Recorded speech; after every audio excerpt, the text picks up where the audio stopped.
We want to start tonight with evidence, with a remarkable video. This video was recorded a little over a week ago, on November 28th. The man you're about to see speak is a professor from Beijing called Di Dongcheng. The video comes from an appearance that he made on a Chinese television show about Wall Street and international trade. Di Dongcheng works at Renmin University in Beijing. He is also, like so many in academia in China, a servant of his country's government. This video was deleted from Chinese social media soon after being uploaded, and there's a reason for that, as you'll see. 前边特朗普政府跟我们打贸易战，那么我们为什么搞不定特朗普政府？为什么以前1992年到2016年之间，中美之间各种问题都能搞得定？是不是？大家发现没有？所有的危机，不管是银河号事件，还是炸大使馆，还是撞了飞机，所有事情全部是床头吵架床尾和，2个月之内搞定。什么原因？这儿我抛出一个可能又要是暴论了，就是因为咱们上边有人，就是我们在美国的权势核心圈我们有我们的老朋友。There's a lot of garbage floating around the internet right now, a lot of fake things. That video is real, and those subtitles are accurate. We checked today with 2 different Chinese speakers and confirmed that. What he just said, what you just read on the screen, tells the story. This is as close to a smoking gun as we have ever seen. Quote, "We have people at the top of America's core inner circle of power and influence." According to the man you just saw, that has been true for decades. So who are these people, and how many of them work in our media and in our government? Well, he didn't say precisely. At one point in the video, he described a Chinese agent working as a vice president at, quote, a top Wall Street financial institution. I can't say more, he explained, without making political trouble. Di Dongcheng did tell his audience that one agent in particular was especially useful, and he goes on at some length about her. He describes her as an American who's lived abroad for many years, who is now a Chinese citizen. And this seems to baffle him a little bit. The Chinese government doesn't allow dual citizenship. Why would they? Why would anyone? Di Dongcheng seems pleased that the U.S. government is foolish enough to allow it. He explains that this American agent, who lives at least part of the year in Beijing, helped the Chinese government with a propaganda operation in the city of Washington in 2015. And he goes on to describe that in some detail. The Obama administration was easy to manipulate, he suggests. They helped. The Chinese had many friends among the Obama people. The problem came when Donald Trump was elected. After that, he says, everything changed. 是呢，就过去这个30年过去40年，我们在美国的他的这个利用他权势核心圈，是不是？我前面讲过，华尔街在1970年代开始对美国它的内政外交有非常强的影响力，所以我们有路径依赖，是吧？但问题是08年之后，华尔街的地位下降了。更重要的是16年之后，华尔街搞不定特朗普，为什么？很尴尬。特朗普以前对华尔街有过一次软性违约，所以双方有矛盾当然，这个细节我就不多说了，时间可能已经来不及了，是吧？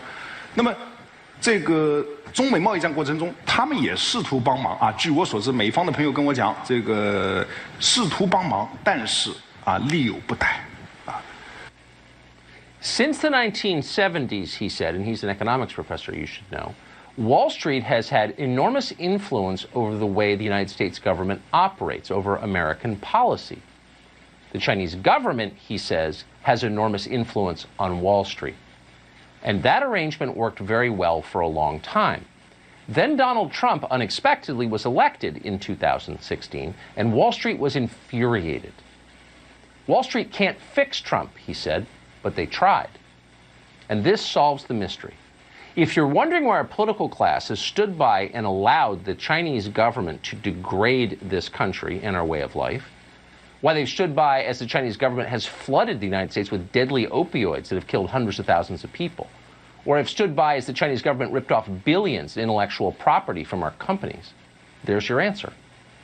Earlier this year, the chairman of Harvard's chemistry department was arrested for taking $50,000 a month from the Communist Party of China in return for sending secrets and referring top scientists to Beijing. It barely rated as a scandal. You may not even be aware it happened. Why? Because so many are on the take, in effect. Donald Trump was an impediment to this very lucrative arrangement.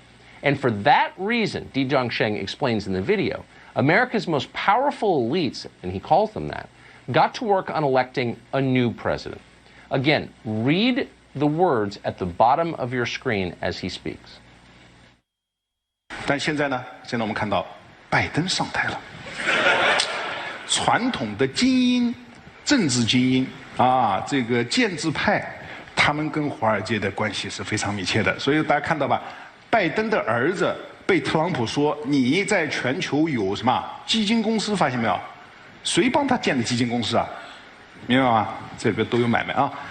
那么，所以这个时候啊，这个时候我们。Oh, Donald Trump, he notes, because the Chinese do pay close attention to what we say here, Donald Trump has complained about Hunter Biden and his ties to the Chinese government. Those are real, he just confirms. So now you know why you weren't allowed to talk about Hunter Biden's laptop, why big business aligned as one, the tech companies and the rest, to suppress that story, because they were implicated in it. Back in October, we interviewed a man called Tony Bobulinski. We interviewed him because no one else would. Tony Bobulinski was a business partner of the Bidens. Here's what he told us about China. And in a document that you guys have, and I think it's been provided to the world, the Chinese reference that because of their trust in the Biden family, that Chairman Yi and Director Zhang are excited about moving forward in this. And in that document, they reference loaning $5 million to the BD family. Right. The BD family is the Biden family. What are the implications of this going forward? If Joe Biden is elected president, which could very well happen, how does this constrain his ability to deal with China? Are you asking for my personal opinion? I am. I'm asking for your opinion as someone who's worked with the Chinese. So I think Joe Biden and the Biden family are compromised. I think Joe Biden and the Biden family are compromised with China. Looks like he was right about that, and it looks like the Bidens are far from the only ones who've been compromised.